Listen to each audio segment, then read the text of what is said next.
2883 halfway there. Rain had said it as a joke, but after she did, her smile slowly disappeared.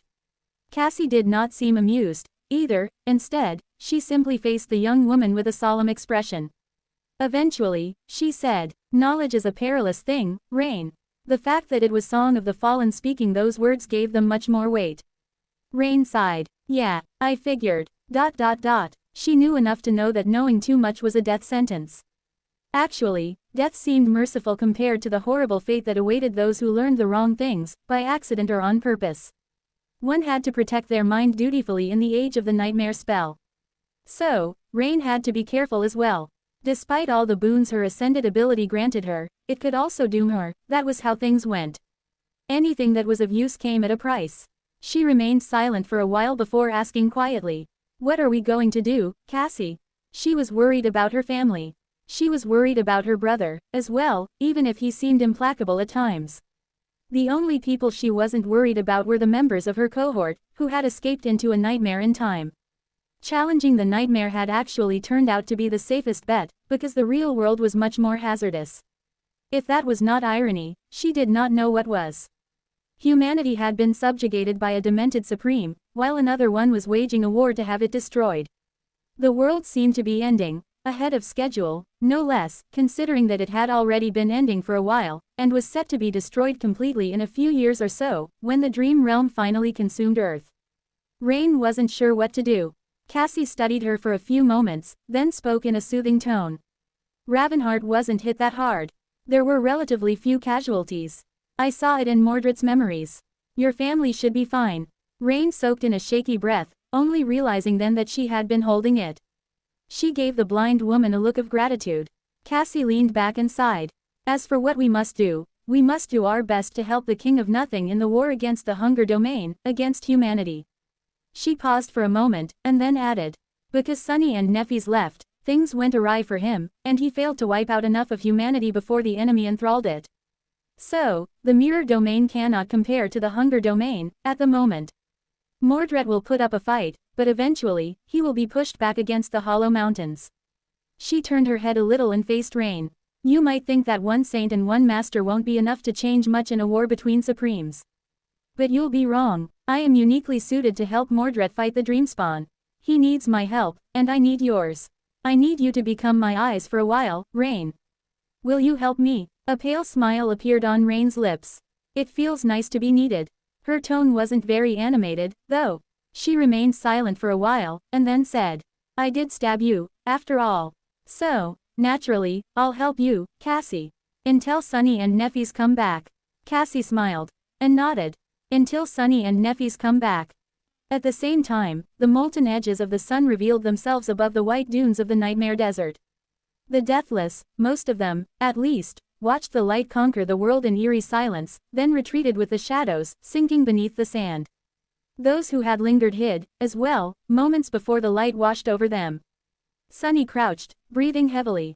His armor was in shambles, and there were several vicious cuts on his face.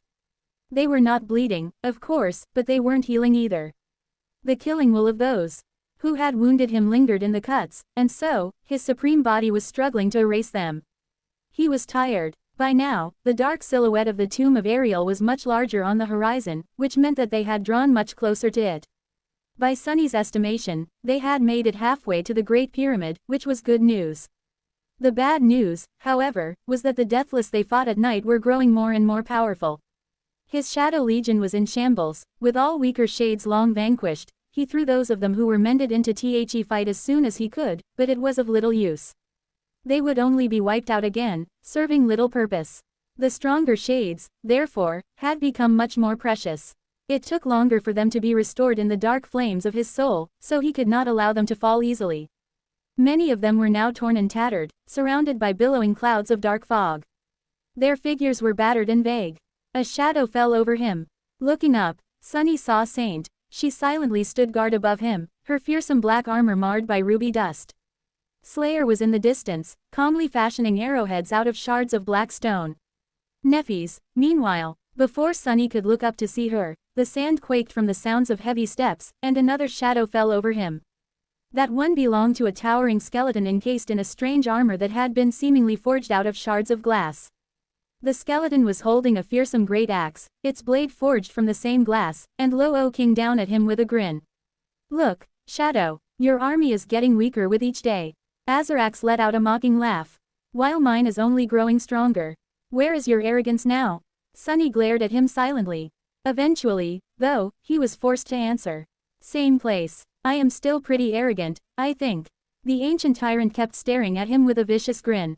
Lowering his battle axe, Azarax clacked his teeth against each other. "I'll kill you one day soon."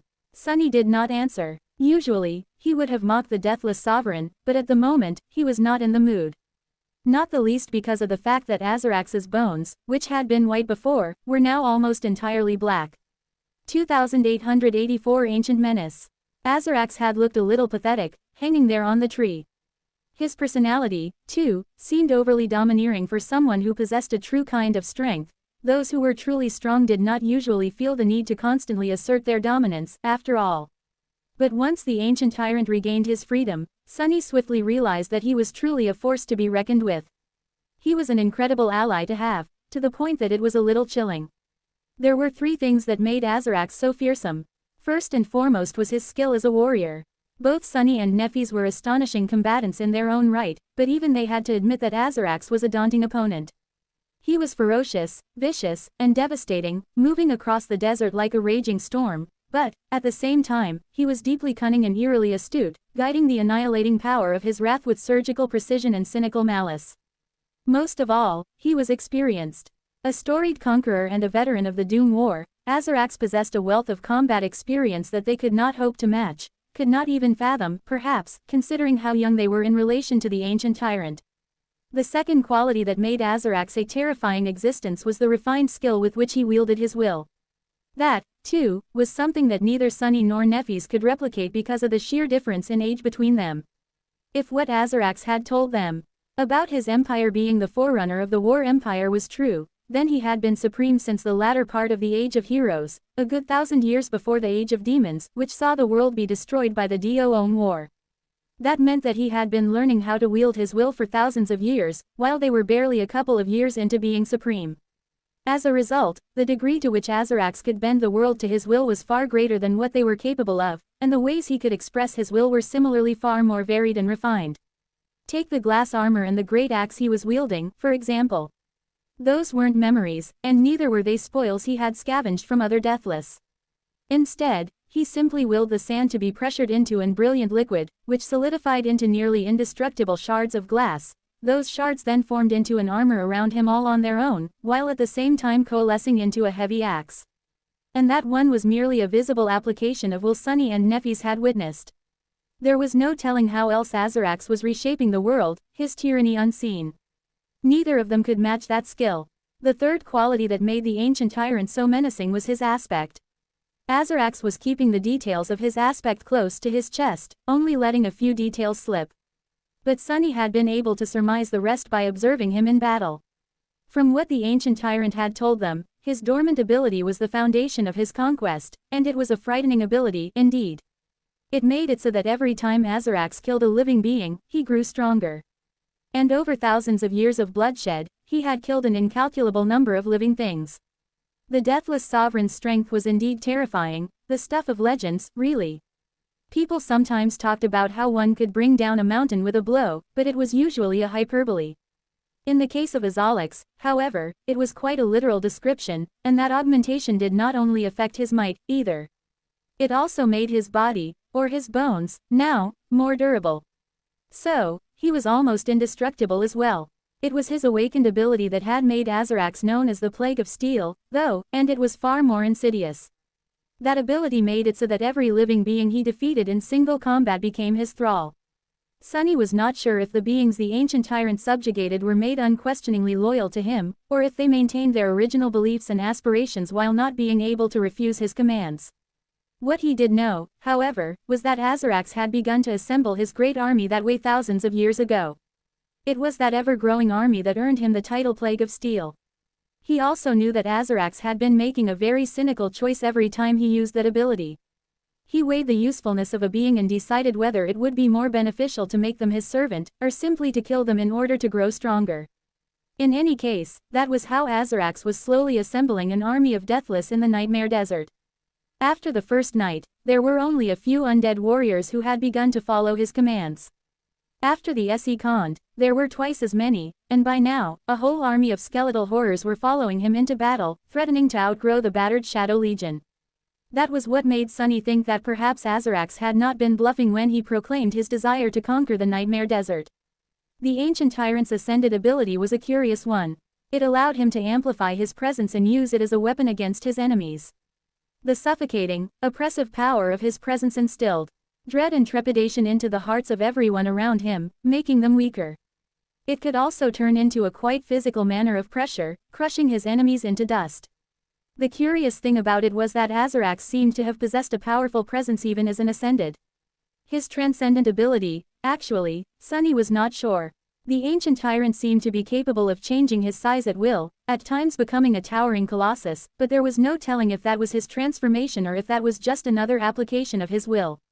As for his supreme ability, that ability granted the boons of his aspect to his vassal warriors. It made them grow stronger the more living beings they killed, and allowed them to emanate an aura of dread and oppression that weakened their enemies. And since these warriors belonged to his domain, their strength made Azarax more powerful, as well. Some of his powers were of no use here in the Nightmare Desert, but Sunny could see how Azarax and his horde had been able to wash over the mortal realms like a steel flood, almost managing to conquer them all. Needless to say, it was reassuring to have this existential menace of the ancient past fight by their side in Ariel's hell.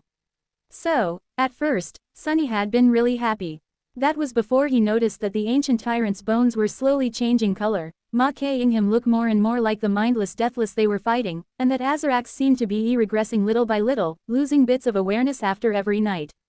Once Sunny noticed that, the Ancient Tyrant's terrifying might and his growing army of Deathless vassals did not make him happy anymore. They started to make him tense and wary, instead.